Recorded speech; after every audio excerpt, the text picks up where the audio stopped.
Good morning. I am calling the Subcommittee on Oceans, Fisheries, Climate Change, and Manufacturing hearing to order. And good morning, and thank you all for your time this morning and for your attention to a very important topic. I called for this hearing today because I'm committed to fighting the deadly fentanyl epidemic on all fronts. The United States is facing the worst drug crisis in history, with a majority of overdose deaths caused by fentanyl. And while we talk about these drugs in a more global sense, make no mistake, this has very real impacts on people's lives. Too many kitchen tables have an empty chair because of this scourge, and I will leave no stone unturned to end it. In recent years, fentanyl has killed thousands of Wisconsinites, devastating families and communities in every part of my state. I've heard from mothers who lost children, cops and paramedics on the front lines, and advocates all demanding that we do more to end this crisis. And I know my colleagues hear the same resounding message in their states. This Congress, we took a step in the right direction when we passed bipartisan legislation to crack down on precursor chemical suppliers in China and drug cartels in Mexico that are producing these drugs and fueling this epidemic. But there is more work to do. We must make sure we are putting every resource possible toward protecting Americans and stopping the movement of deadly illicit substances across our border. In today's threat environment, malign actors ship precursor chemicals from China to ports in the Western Hemisphere. Upon arrival, criminal organizations process these chemicals into drugs, including the synthetic opioid fentanyl, that transit through the continent and devastate communities. We are also increasingly seeing fentanyl-laced cocaine or other substances moving through our hemisphere, causing a dramatic rise in fatalities. The fentanyl crisis demands a whole-of-government effort. The families I work for expect that all law enforcement and armed forces are working in lockstep. And today we are examining the role of the United States Coast Guard. One of the Coast Guard's statutory missions is drug interdiction. Historically, this mission has been focused on cocaine, the primary illicit narcotic shipped via maritime transportation. In recent years, the Coast Guard has demonstrated the ability to play a role in the tracking and removal of fentanyl and its precursor chemicals. Given the crisis in our country, we need to substantially increase this effort, and I look forward to hearing recommendations from our witnesses. The United States Coast Guard gathers intelligence, contributes assets, and conducts boardings of vessels of interest to identify, seize, or destroy illicit substances, primarily consisting of cocaine, methamphetamines, or heroin. The Coast Guard also contributes sea, air, and personnel assets to the joint interagency task forces to assist in tracking shipments of precursor chemicals and referring them to law enforcement and other partners for action. Today, I hope to hear about the Coast Guard's role in disrupting the fentanyl supply chain and opportunities to expand the Coast Guard's operational and intelligence capabilities to stop global drug movement. Part of improving our approach means ensuring that the Coast Guard has the needed resources and tools at their disposal. Transnational criminal organizations have dramatically increased the quantity of cocaine they are smuggling through maritime routes, yet we have seen a decline in cocaine removals at the same time. The Coast Guard is devoting fewer assets to the drug interdiction mission due to competing priorities and resource constraints. We must align sufficient resources to this mission so that we can stop cocaine shipments on water, where they are shipped in bulk quantities before they reach land and become much more difficult to interdict.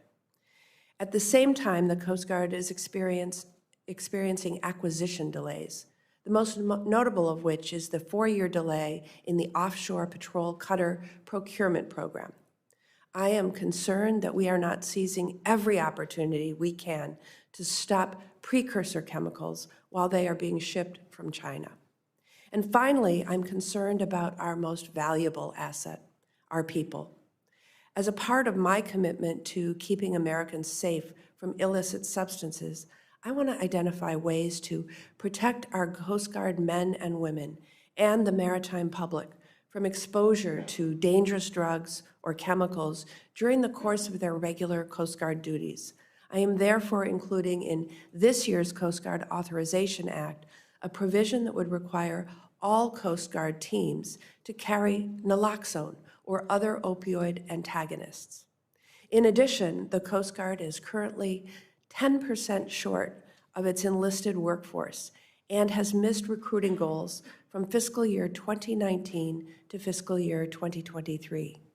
This personnel shortage is felt across the services and impacts every mission, including causing the closure of 3 seasonal stations in the state of Wisconsin. The Coast Guard has laid up ships before their expected retirement date because there are not enough people to operate them. That means we have fewer ships to execute Coast Guard missions, including the critical counter-drug mission. It is imperative that the Coast Guard addresses workforce recruitment and retention challenges, and that includes enacting reforms to ensure that the Coast Guard is a safe environment to work in, an environment that does not allow sexual harassment or sexual assault. In addition, efforts to improve the culture of the services, the Coast Guard must do more to keep its commitment to members, and that commitment includes access to quality and affordable housing, medical care, and child care. It's important to note that these impacts are particularly severe for junior enlisted families, the very ranks we need most today. I am working to include provisions in the Coast Guard Authorization Act that support these quality of life concerns because we want to help the Coast Guard attract and retain a qualified and dedicated workforce.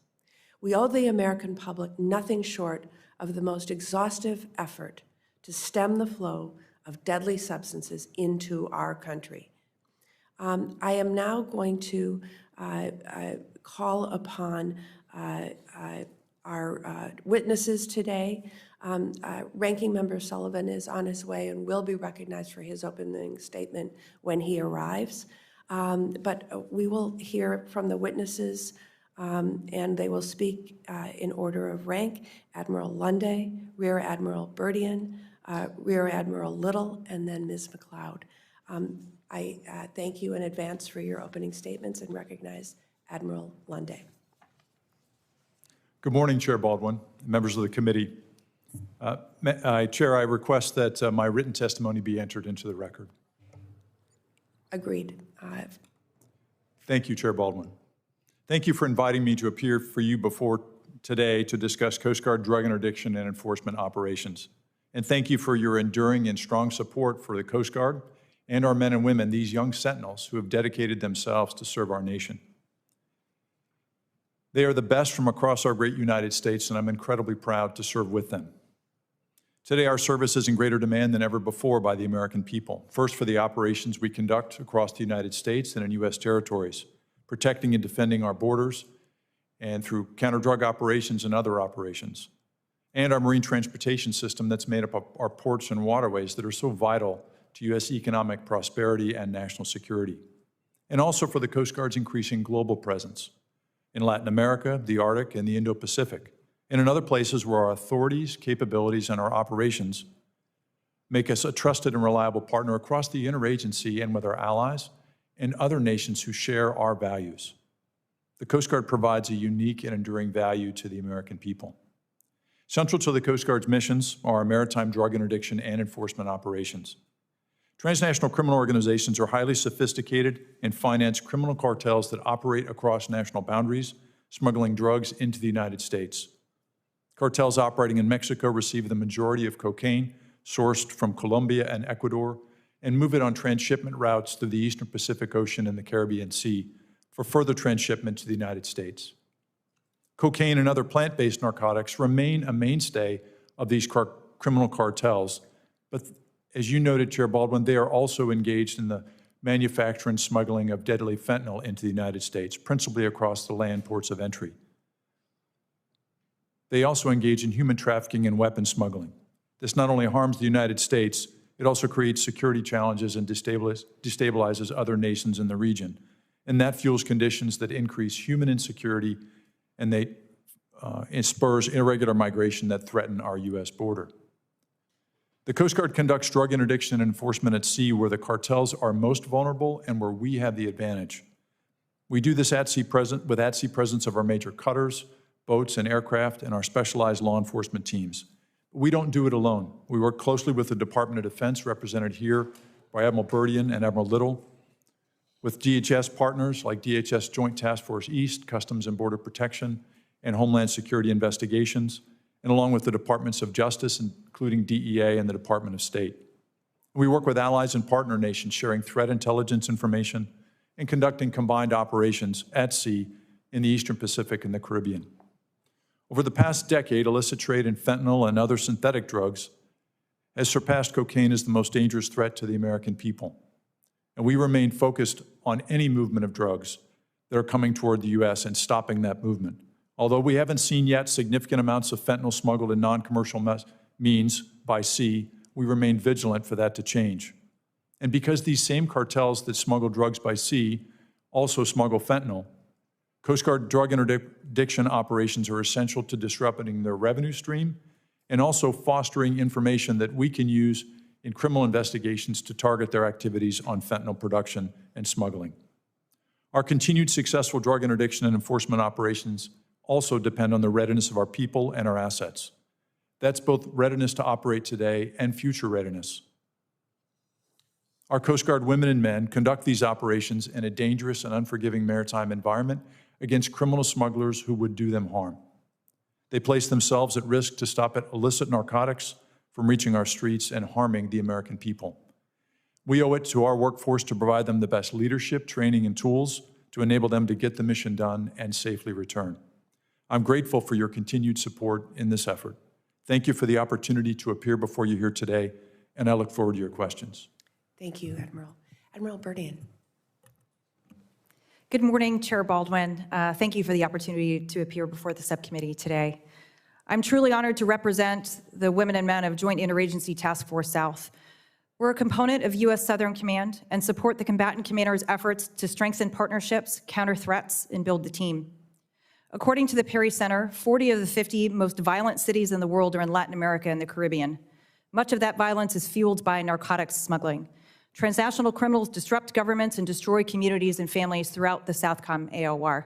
Good morning, Ranking Member Sullivan. In its 35 years of existence, JADF South has leveraged the authority, jurisdiction, and capability of 5 of the 6 armed services, 13 U.S. law enforcement and intelligence agencies, and 20 foreign partners to detect and monitor drug flows in the air and maritime domains throughout our 42 million nautical mile joint operating area. Would you like me to pause for Senator Sullivan? Okay. Our work together enables... He will follow your testimonies. Thank you, ma'am. Our work together enables the disruption of narcotics consignments bound for the United States and keeps profit out of the pockets of transnational criminals. Last year alone, we enabled the disruption of 361 narcotic shipments, including the interdiction of over 300 metric tons of cocaine and 78 metric tons of marijuana, valued at more than $7 billion. This work represents over 25% of all known interdictions globally. In 2023, the CDC reported a decline in drug overdoses in the United States for the first time since 2018, but that trend did not apply to cocaine. Last year, more than 29,000 Americans died from cocaine overdose, a number that's comparable to losing a small American town, one that's just smaller than Manitowoc or just about the same size as Juneau, every single year. Cocaine-related deaths were 5 times higher than they were in 2014, when over 5,000 Americans, which was already far too many, lost their lives to cocaine overdose. More than 70% of cocaine overdose deaths involved combining cocaine with an opioid, most often fentanyl. Just as American victims mix their drug of choice, TCOs, transnational criminal organizations, or polydrug enterprises. They traffic plant-based drugs like cocaine and marijuana, synthetic drugs like fentanyl, alongside bulk cash, weapons, and people, and they're driven by a single goal: profit. Although we've not encountered fentanyl in the Maritime, our efforts advance investigations into criminal organizations who traffic fentanyl into the U.S. According to the Organized Crime Drug Enforcement Task Forces, last year, 23% of their designated investigations that involved maritime interdictions in the Giant of South Joa were connected to organizations also linked to fentanyl or its precursors. 9% of the investigations were linked to command and control elements of the most prolific international drug trafficking organizations.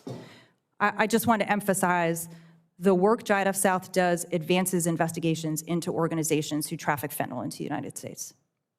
Partnerships are at the core of our success. We integrate investigative and intelligence data from around the U.S. Interagency with information provided by our foreign partners to develop real-time targets that we monitor to turn over to our interdiction partners, like the Coast Guard. The Coast Guard's the largest single provider of U.S. ship days, and those days are augmented using their law enforcement detachments on Allied vessels. We began to use the Ship Special Mission, which is a repurposed commercial vessel under contract by Southcom, in 2017 as a force multiplier to enable partner nation interdictions. In its time in service, the SSM has supported the interdiction of over 40 metric tons of cocaine and marijuana, and moreover, has provided our partners with the expertise and experience to operate far offshore on their own. Today, partner nations contribute over 80% of Giant of South supported interdictions. While we're grateful for the commitment of our foreign partners, U.S. law enforcement agencies benefit most from U.S. interdictions. Simply put, more U.S. interdictions lead to more U.S. prosecutions, initiating a virtuous cycle of success. Information gathered during these interdictions drive further arrests, and each arrest can provide witnesses, cooperators, and new sources of intelligence. This intelligence feeds back into our targeting cycle, leading to more interdictions. In short, we can do more with more. Multiple media outlets have reported a surplus in the global cocaine supply that's driven prices down, increased consumption, and expanded markets into Asia and Europe. This shift highlights the global nature of the threat and the complexity, maturity, and agility of transnational criminal organizations, underscoring the need for an integrated U.S. and international approach to counter-narcotics operations. No U.S. government entity is better poised to combat the threat than Joint Interagency Task Force South. Together, we set the global standard for interagency and international cooperation. Thank you for the opportunity to testify before the subcommittee. I look forward to our discussion. Thank you. Next, I will turn to my ranking member, Senator Sullivan, for his opening remarks. Thank you, Madam Chair, and thank you for holding this hearing today. I think it's a really, really important one as it focuses on the maritime drug interdiction issues, which is one element of our strategy that we all need to deal with an issue that's impacting every state in America, and that's the unprecedented drug crisis, especially with regard to fentanyl, that's impacting every state. It's interesting and sad from my perspective, but my state in many ways is the furthest from the southern border, and yet we are facing an unprecedented fentanyl crisis in Alaska. In 2023, opioids killed more Alaskans than ever before. Drug overdose deaths in Alaska, the vast majority of which were fentanyl related, increased by more than 40% in Alaska, the largest percentage increase of any state in the country. And to combat this, I recently launched an initiative in my state with our governor called the One Pill Can Kill campaign. The point of this campaign is to go out to all Alaskans, especially our youth, to warn them of the threat of taking unprescribed pills. Counterfeit pills are incredibly difficult to spot and can contain deadly amounts of fentanyl. We're seeing this across every state in the country. I do have to say, although we're focused on maritime issues here, the failed open border policies of the Biden-Harris administration have accelerated this disaster. Homeland Security investigations estimates that Mexican cartels, some of which are actually operating in Alaska villages. This notorious Sinaloa cartel is in my state right now. They are now making $13 billion a year smuggling illegal immigrants into the U.S., 26 times what they made in 2018. The mass migration that the Biden-Harris administration has encouraged and allowed has caused a humanitarian crisis, national security crisis, health crisis, and drug overdose crisis. This crisis is also driven by illegal drug trafficking by transnational criminal organizations, or TCOs, as was already mentioned, some of which is being done by maritime means. Last week, Vice Admiral Halsey, the military deputy commander of Southern Command, testified in front of the Armed Services Committee that, quote, transnational criminal organizations remain the primary threat to stability in the entire region. He also said these TCOs, these cartels, get at least 1/3 of their revenue from drug trafficking. Beyond drug smuggling, the TCOs are engaged in arms trafficking, money laundering, human trafficking, and many other horrific crimes. Interdicting drug on the high seas is a key to combating the flow of illegal drugs into the United States. And I want to thank the Coast Guard again for all their great work, and other various law enforcement agencies and partner nations around the hemisphere who do this crucial work.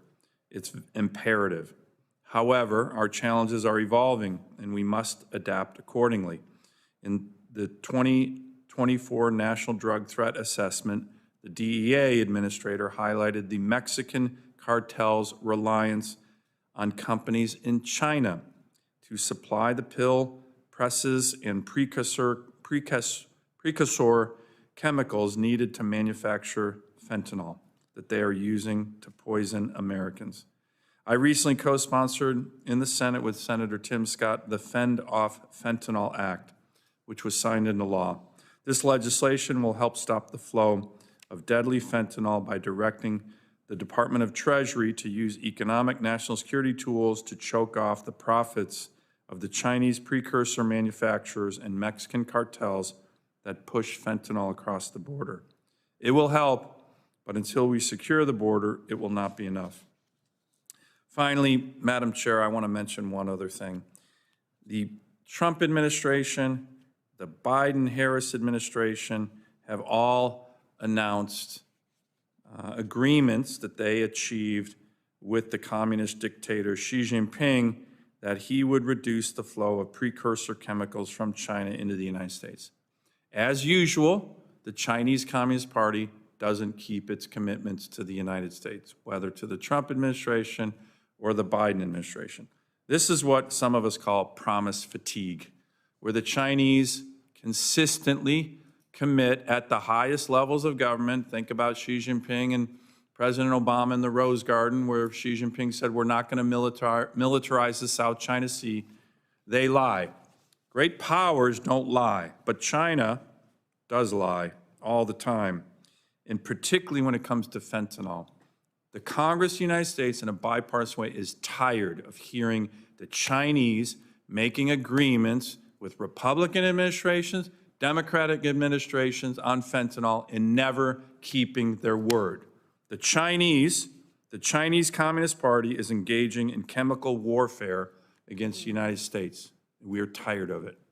Hear that, Xi Jinping and the rest of you Communist Party hacks.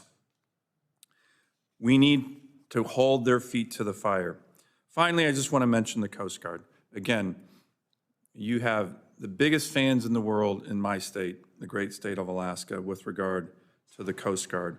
We are committed to a recapitalization, a continued recapitalization of the fleet to provide you the resources and the ability to undertake this and the other numerous missions you undertake every single day to save lives in Alaska, in Wisconsin, and everywhere else across the United States. So I want to thank the Coast Guard, and I'm looking forward to hearing what you need from the Congress to be able to do this mission, this critical mission, in a more effective way than you can be doing it now.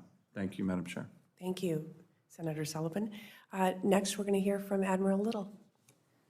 Good morning, Chair Baldwin, Ranking Member Sullivan. Thank you for the opportunity to appear today to discuss the important work of Joint Interagency Task Force West or JIADF West. JIADF West is Indo-PACOM's standing counter-narcotics task force. We utilize Title X authorities to provide Department of Defense capabilities in support of law enforcement counter-drug operations.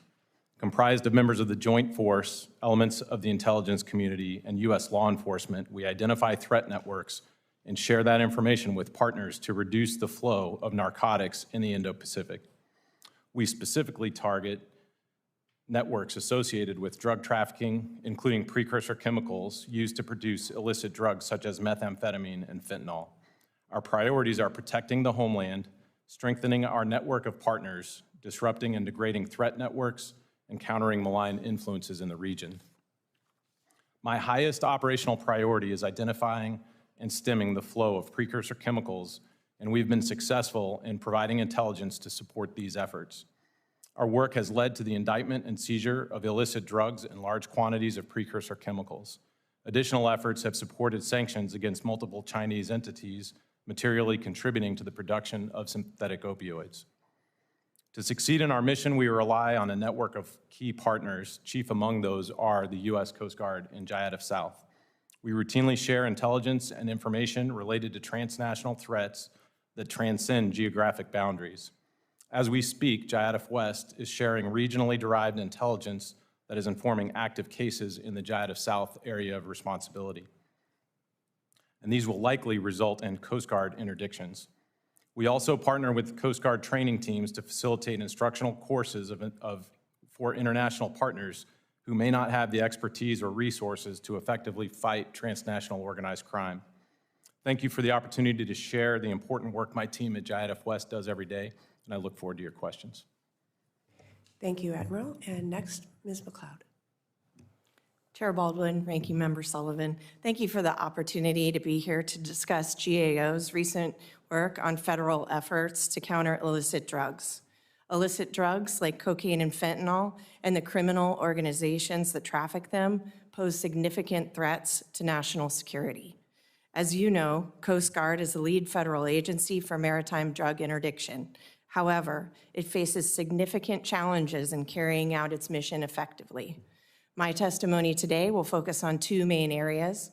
First, key federal maritime coordination efforts to counter illicit drugs, and second, challenges to the service's ability to carry out its missions, including drug interdiction. Regarding federal coordination efforts, the Coast Guard coordinates with the Department of Defense, other DHS components, and participates in joint task forces to enhance drug interdiction efforts. One key example is JIADF South, which coordinates interagency counter-drug operations in the Caribbean, Gulf of Mexico, and Eastern Pacific. Just last week, the Coast Guard, in coordination with JIADF South, offloaded thousands of pounds of cocaine that it seized in the Caribbean. Such seizures demonstrate the value of task force efforts. But our work in 2019 and 2024 has shown that task forces have not consistently assessed their efforts. This is essential for making decisions about priority and resource allocations. We have 9 recommendations to the Coast Guard and others pertaining to task forces that remain unaddressed. Second, the Coast Guard faces asset and workforce challenges that can impact its drug interdiction efforts. The Coast Guard's aging fleet of vessels and aircraft face maintenance and reliability issues. Declining availability of these assets and delays in acquisitions of their replacements can affect the Coast Guard's ability to conduct its drug interdiction mission. Our work has noted that acquisition program delays continue to affect the availability of Coast Guard assets. For example, the Coast Guard's newest cutters, the Offshore Patrol Cutter and the Polar Security Cutter, are intended to support law enforcement missions like drug interdiction and prevention of illegal fishing. But we found that combined, these two programs are billions of dollars over their initial cost estimates and more than 2 years behind schedule. We've made dozens of recommendations in those reports on how Coast Guard can better manage acquisition programs for new vessels and aircraft. Another challenge I'd like to highlight is uncertainty around the Coast Guard's workforce needs. In recent years, the Coast Guard has raised concerns that its mission workload has outpaced its workforce levels. Staffing gaps, particularly in specialized units like tactical law enforcement teams, can hinder drug interdiction efforts. Despite these concerns, Coast Guard has conducted limited assessments of its workforce needs. Specifically, the service reported that it has assessed needs for just 15% of its workforce, a process that it began 20 years ago. The Coast Guard estimates that it is short thousands of service members. Without workforce assessments, it doesn't know the true magnitude of the shortfall and which units or missions are most effective.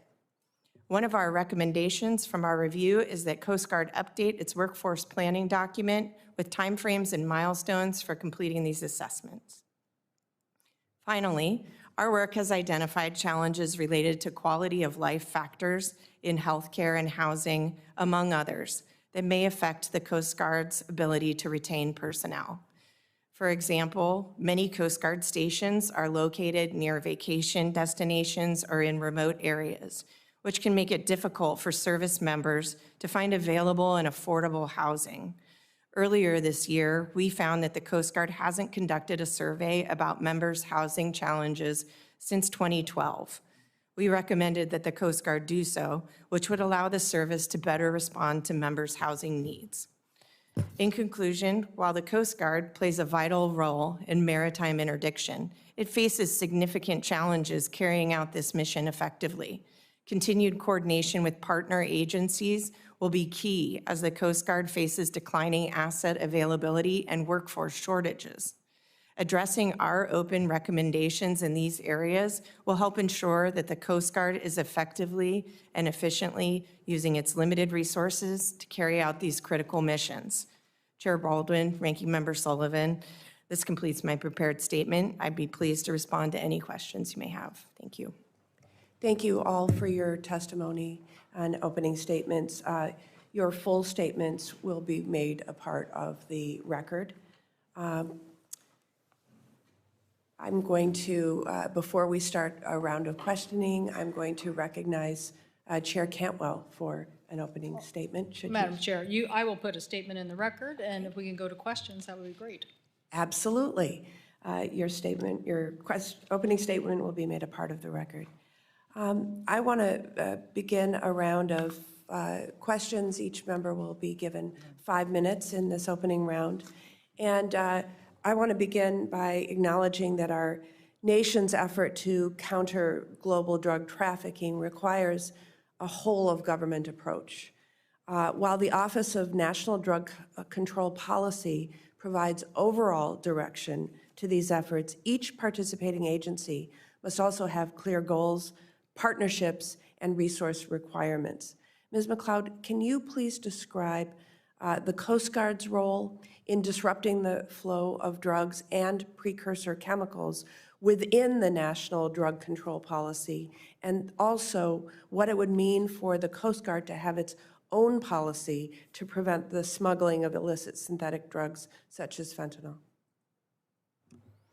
The Coast Guard plays an important role in this area. There's no doubt about that. And our work has shown that the collaboration is very strong in these areas, including JIADF South and JIADF West and other task forces.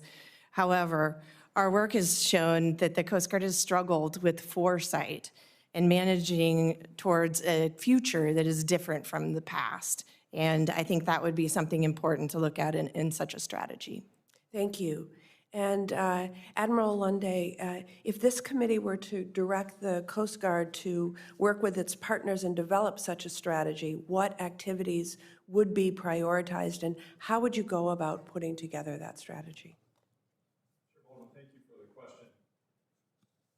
Chair Baldwin, thank you for the question. The Coast Guard's existing strategy exists in the Western Hemisphere strategy, which is about a decade old, and it's principally focused on targeting the transnational criminal organizations that are smuggling into the U.S. We currently operate our counter-narcotics efforts under the 3 national strategies for the northern border, the southwest border, and the southeast border, and our efforts are targeted in those areas under the national strategy. But it is time for us to look at updating that strategy for the Western Hemisphere so it fully aligns with the evolving threat that now includes fentanyl and other synthetic drugs. Thank you. Admiral Little, I'm interested in discussing with you the challenges of the Indo-Pacific and the work that the Coast Guard assets conduct to disrupt the global fentanyl supply chain. Part of determining how best to allocate resources and identifying where gaps remain involves adequately measuring performance. I notice that in 2019, the Government Accountability Office recommended your organization establish performance measures to track over time.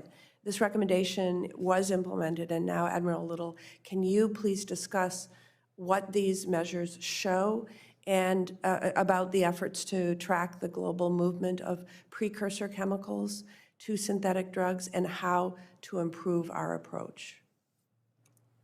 Yes, thank you, Chair Baldwin, for that question. We have looked at that 2019 GAO report and verified, what we did in 2019. And what I will say is I believe our metrics have evolved significantly and improved significantly even from that time to where we are now. What's transpired in the last 4 or 5 years is a defense-wide review. We've had a significant reduction in capacity at GIADF West. And we've evolved as an organization as we've had to reassess where our priorities are. As I mentioned in my opening statement, our number one priority being that of chasing the flow of precursor chemicals into the Western Hemisphere. So we've evolved our evaluation metrics to align with 4 lines of effort to include our number one priority, which is getting after the flow of both fentanyl precursors and the equipment that supports the supply of those things. Underneath that, we have measures of effectiveness and measures of performance in the neighborhood of about 60 specific measures that seek to ensure that we're applying our efforts on our highest priority work and that we're getting the results out of that work to support success. And just one example of that, of those results include increasing the number of interagency partners that we're working with, increasing the amount of cooperation, and significant increases in successful interdictions of precursors. And on that topic, can you describe how you're increasing cooperation with Mexican partners specifically to stem the flow of precursor chemicals into Mexico? And how is that taking shape? Yes, thanks, Chair Baldwin.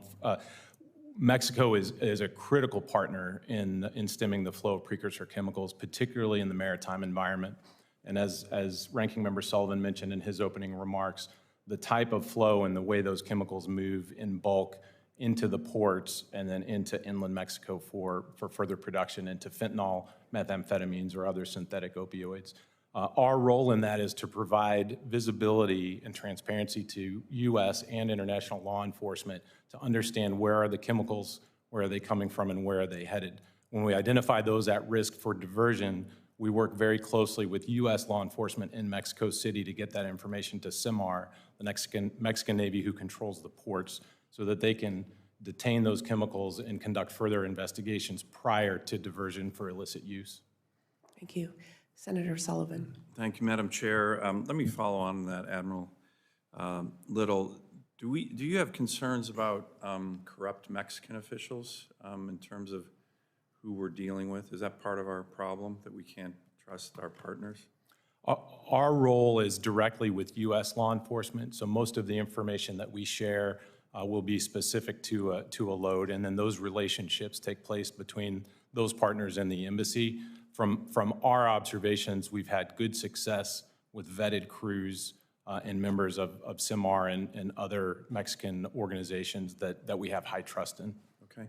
And maybe Ms. Macleod or Admiral Lunday, you can address this, but my opening statement made the point that I think is very clear, is that the Chinese make these commitments on precursor chemicals at the highest levels, whether in the Trump administration or with the Biden administration, and it just doesn't seem to go anywhere. Has GAO looked at this at all? Would you agree with me that the commitments they're making, look, it's a dictatorship. If Xi Jinping wanted to go to the precursor chemical people and say, hey, shut it down or you're going to be thrown in jail, like he throws his foreign minister and defense minister and everybody else in jail, he could stop it. So what's your sense of what the Chinese are doing in clearly they didn't abide by the agreement they had with the Trump administration, and it doesn't look like they're abiding by the agreement they have with the Biden administration. What's your assessment on that? GAO recently added the drug crisis to our high-risk area, which is an area that we continue to look at all aspects of how to manage the issues that the nation faces. So through this work, we continue to look at the various threats that as they come through. So that's something we have work underway on. But have you done an assessment on whether or not you think they're abiding by the agreement they did with the Biden administration? I don't recall that we've done work on that yet. Maybe you can take a look at that. I can look into it. Admiral, have you assessed that at all at your level? Ranking Member Sullivan, that's not a specific issue that we've looked at in the Coast Guard with respect to high-level agreements between the U.S. and China. But we are, as you know, for the Arctic, close to Alaska, we're very concerned about China's activities in and around the U.S. exclusive economic zone. Yeah. And so we're focused on that operational activity. Let me ask the panel as it relates to that question, or what you just raised. Just in my state, you've seen it last summer, and particularly just in the last 2 months in Alaska, we've had a joint Russian-Chinese naval task force, 7 ships last summer, or 2 summers ago in Alaska waters. Last summer, a joint Chinese naval task force, 12 ships in our waters. A joint Chinese-Russian strategic bomber task force that we, in our aid is 2 months ago, actually 6 weeks ago. Chinese surface vessels in our Alaska waters 4 weeks ago. And this past weekend, with this big Russian-Chinese military exercise, 3 ADIS incursions, right, that we had to go intercept those guys in 1 week. And naval assets off the coast of Alaska, including 2 nuclear subs from Russia, 50 miles off the coast. My question is, the Coast Guard has limited assets. You have gone and shadowed these big operations. But how do you divide that up with the Navy, with Indo-PACOM? The 2 summers ago when we sent one 150-foot Coast Guard cutter to go shadow that 7-ship Russian Naval Joint Task Force off the coast of my state. I love the Coast Guard, but I let senior military officials know that was not sufficient, right? If there was a joint Russian Naval Task Force that large off the East Coast, we would have sent a carrier strike group to go greet it. So last summer when they came back, and they're going to keep coming, right? This is just, they sent a 12-ship joint naval task force. We did send 4 destroyers, P-8s, and this summer we have a destroyer and a national security cutter up in Alaska shadowing these aggressive operations. But how do you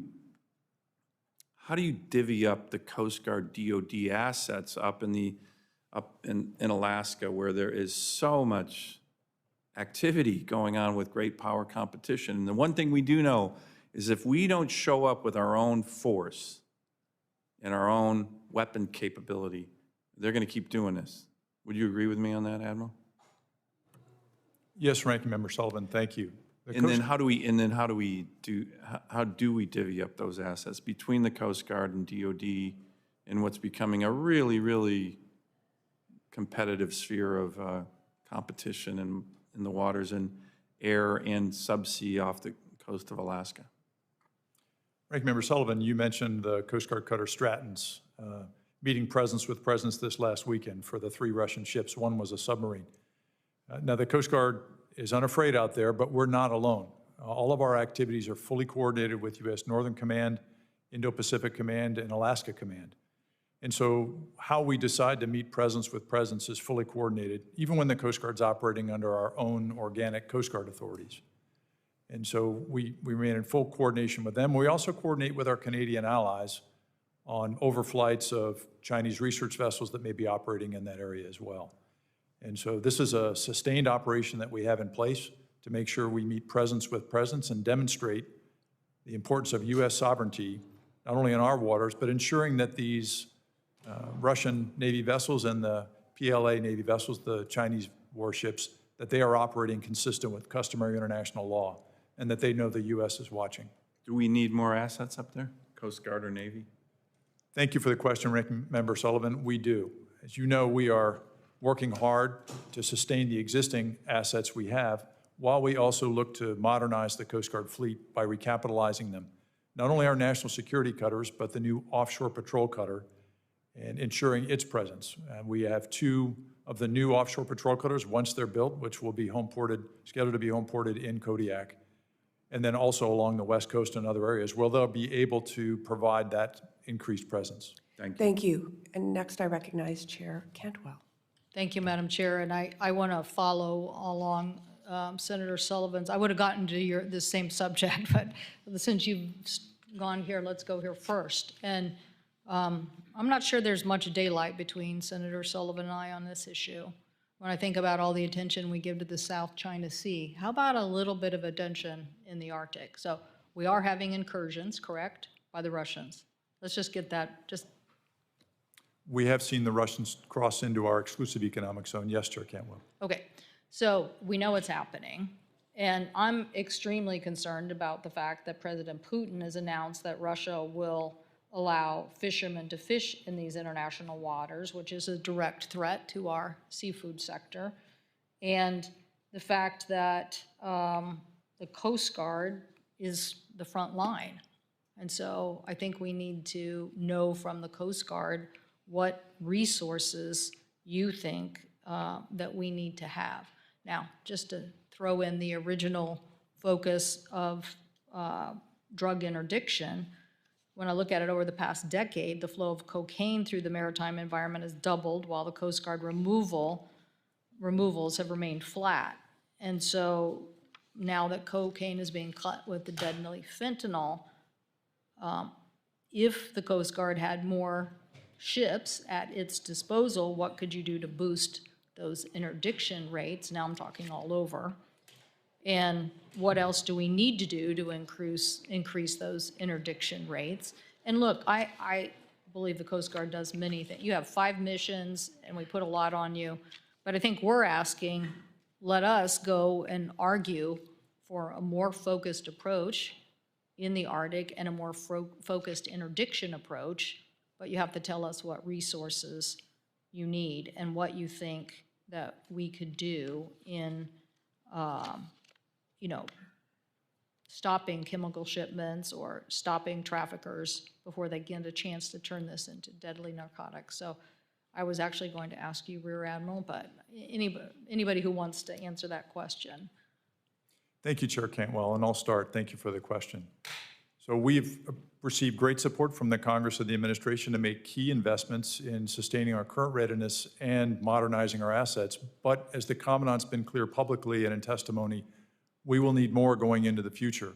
Today, the Coast Guard's discretionary budget is $12.3 billion with a capital improvement budget of $1.6 billion. Going forward, the Coast Guard is a $20 billion organization. We need today a $3 billion capital procurement and improvement budget in order to do the modernization necessary. And the remainder of that, the $16 billion, is needed to sustain our aging assets that we have in place.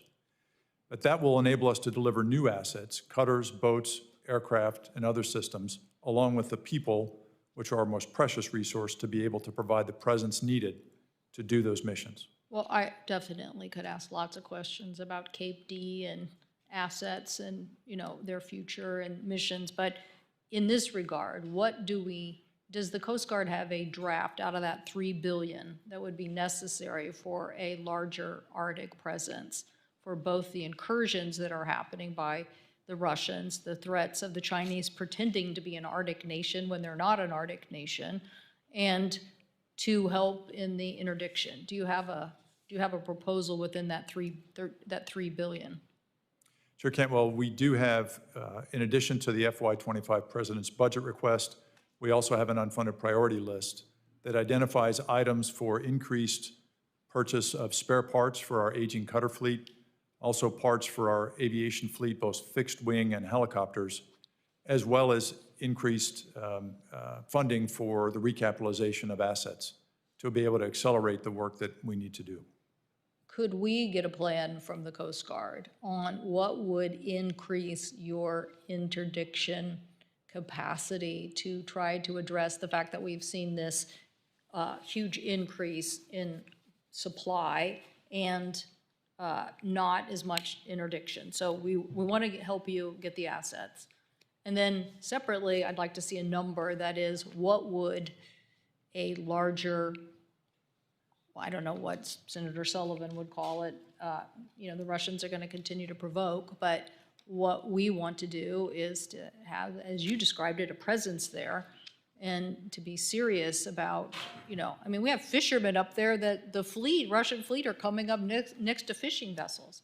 So we want to know what that plan would look like out of the $3 billion too. So more interdiction writ large and more capacity in the Arctic, meeting, as you described, presence with presence. If we could get what of your $3 billion proposal would be addressing either of those, and if that's not crisp, if you could get us something that is crisp, because I think Senator Sullivan and I plan to continue to communicate about this issue. And so, and Chair Baldwin, thank you for having the hearing to begin with and getting all of us here to talk about this. So could I get a commitment, Admiral, for that plan? Thank you, Chair Cantwell. Yes, we will follow up with briefings and information for the record in response to your questions. Thank you. Next, we have Senator Blackburn. Madam Chairman, thank you so much. And I want to thank you for the hearing today. I think that looking at what is happening on the world stage with the cartels and the drug trafficking, the human trafficking, is something that we're continuing to see more of. And the fact that these precursor chemicals seem to be coming in by the container load, as one of our Tennessee sheriffs said, when they apprehend drugs now, they used to apprehend things in grams and now it's all in pounds. So we appreciate what the Coast Guard does. Admiral, I do have a question about the budget justification that states that failing to achieve counter-drug performance measures was due to a decrease in the number of surface assets due to reallocation to migrant interdiction operations. And we know that a decade ago that the Coast Guard would interdict 15% of estimated cocaine maritime drug flows. And in 23, the numbers were 3.6%. So do you continue to see a reduction? Do you expect to continue to see a reduction in drug interdiction because of the illegal migrant flows? Senator Blackburn, thank you for your question. So I was the Atlantic Area Commander for the Coast Guard in 2023. As I took command in 2022, we were beginning to see an uptick in irregular maritime migration from Haiti and from Cuba, moving in the South Florida Straits and off the Windward Pass towards South Florida. So I made the decision, after notifying the Commandant, that we were going to begin to shift major Coast Guard cutters, aircraft, and personnel from the counter-drug mission, which is about saving lives and protecting our border, but over to the effort to stop the irregular maritime migration toward the U.S., which is also about saving lives and protecting our border. Our mission there, which is conducted in a task force, a Department of Homeland Security task force, is to prevent a maritime mass migration that, would it occur, would present a national security threat to the U.S. The last time that happened was in 1994 from both Haiti and Cuba. And so we surged assets starting in August of 2022 to prevent that from happening, maintaining a higher than 80% at-sea interdiction rate. And again, our mission is to interdict those ventures, those migrant ventures, as far from U.S. shores as possible, and then rapidly repatriate them to their country of origin. So it's a life-saving and a border control mission. And over the last 2 years, we've been successful in preventing a maritime mass migration. We will always have a presence to prevent that pressure against the U.S. southeast border. And now we've begun in the last several months to shift those major cutters back to the drug interdiction mission working for Admiral Burdian at Joint Task Okay, Force let South. me, not to interrupt, but I do want to ask you this. Going back to February 23, when you started to see a, an, an uptick and a skyrocketing in the numbers of the illegal migrants, you had two senior members of the Coast Guard that wrote an article. And they talked about the migrant interdiction operations were in a state of emergency. So what, tell me where you put the number to say we are now in a state of emergency. And how many a day, a week, a month, a year? What are you facing? You have referenced twice when you got to that state of emergency. Oh, so are we still in what you would classify as state of emergency?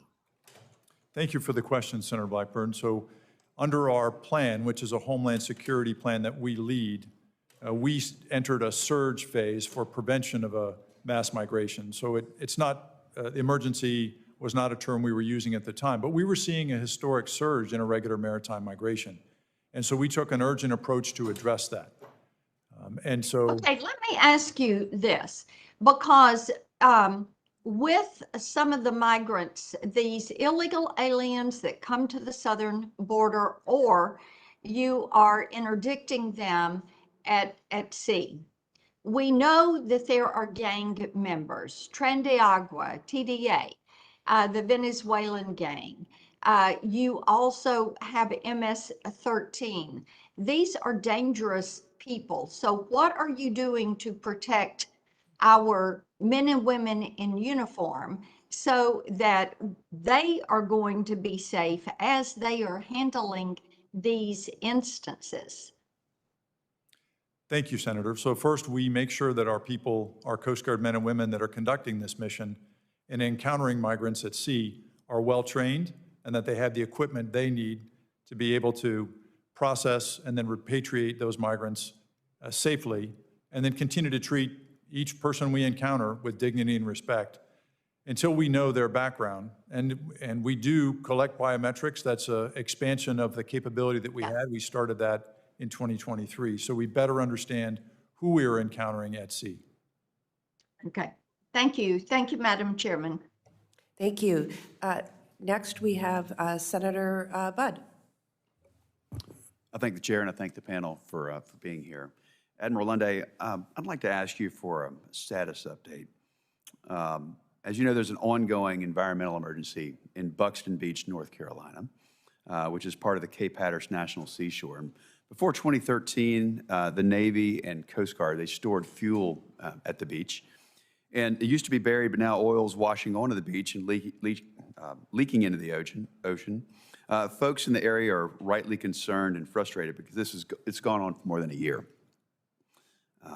There are three primary federal agencies with responsibility here. It's the National Park Service, the Army Corps of Engineers, and the Coast Guard. Now, I know that the Coast Guard is working with the other relevant agencies, and then the Army Corps of Engineers recently announced they're deploying a team to monitor and take potential actions if petroleum releases are observed. But is the Coast Guard involved with these efforts? Senator Budd, thank you for the question. I first became aware of this issue when I was commanding Atlantic area last year, and I began to receive emails directly from local residents and community members in the area and in Buxton. And so I became familiar with the issue and what we were doing, working with the National Park Service, the Army Corps of Engineers, and the Navy. And we continue to be involved in those efforts. As you noted, Senator, I noted that the Corps of Engineers last Friday deployed a team to begin removing potentially contaminated soil, and they announced that they awarded a contract to bring in additional equipment to begin to remediate some of the potentially contaminated soil in the area. But the Coast Guard remains fully involved in that and in coordination with the Corps, with the National Park Service, and the Navy. So you do agree that there is an active spill? And first of all, thank you for your efforts through the Coast Guard on this, but you do agree there's an active spill? Well, Senator, we sent Coast Guard pollution responders earlier in the year and last year to determine whether or not we could take action as if it was an oil spill into the water. As we arrived on scene, we did not detect the level of, or detect any spill that we could respond to under our authorities. That didn't mean there was nothing that could be done, because there are other authorities that the Army Corps and others are using and that we're leaning on to be able to address the problem. But at the time and in our response, we have not seen an active spill that enabled us to use our organic Coast Guard oil spill response authorities. Has the Coast Guard determined whether there's an authorized program it can use to remediate the site? Well, we're working with the Corps of Engineers and the Park Service to look at that, Senator. And so that's part of a federal team effort to address the challenges there. One more question on the authorities. Would it be possible for the Coast Guard's oil cleanup authorities to be used here since petroleum is washing into the ocean? I just want to be clear on this.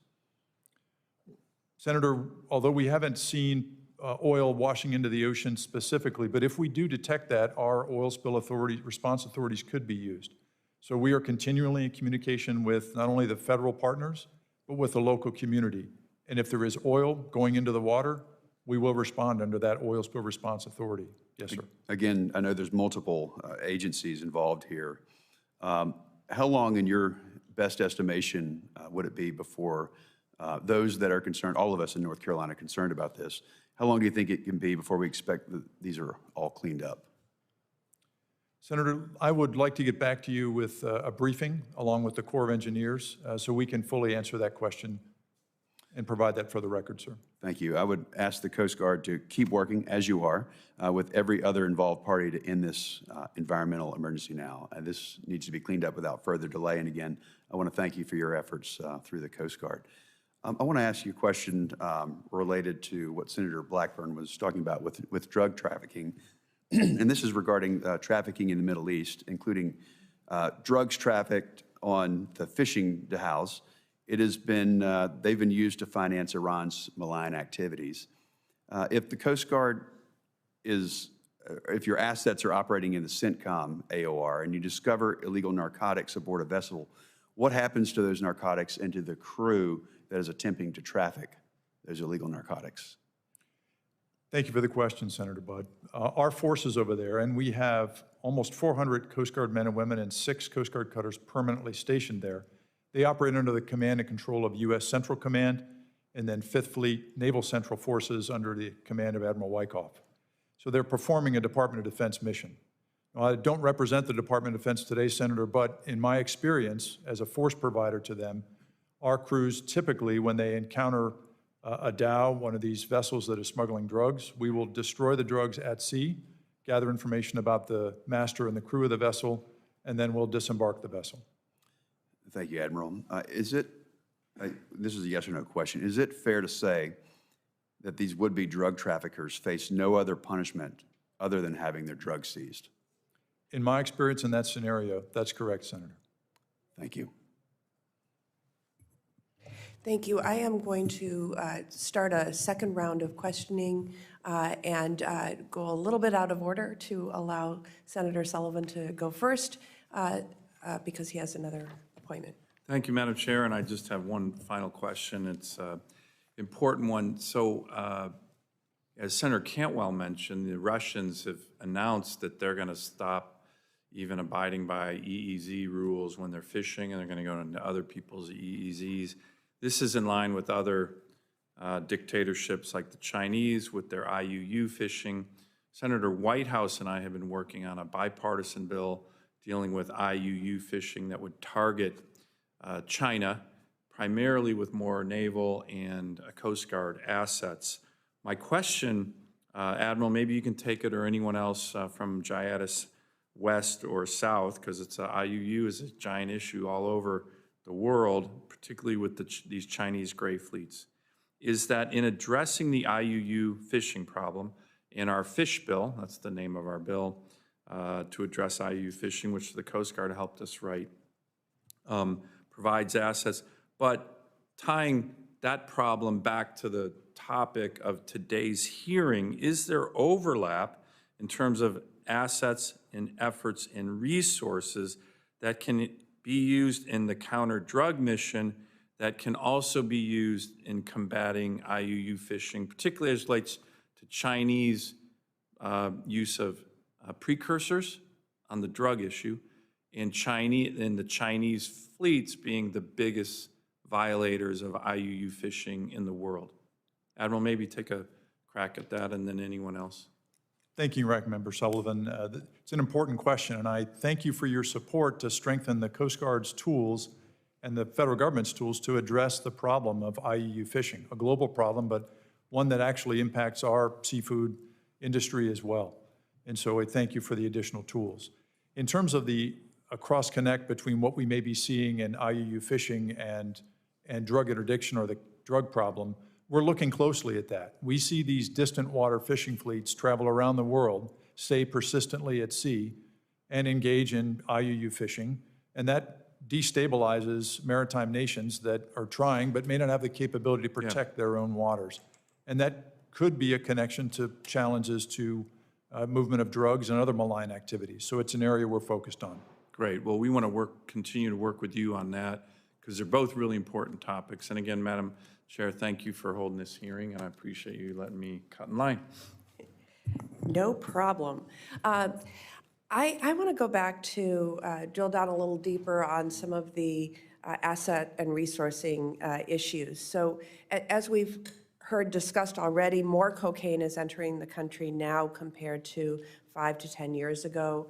And in fact, the flow of known cocaine into America has doubled over the last decade, while the amount interdicted by the Coast Guard has remained flat over the same period of time.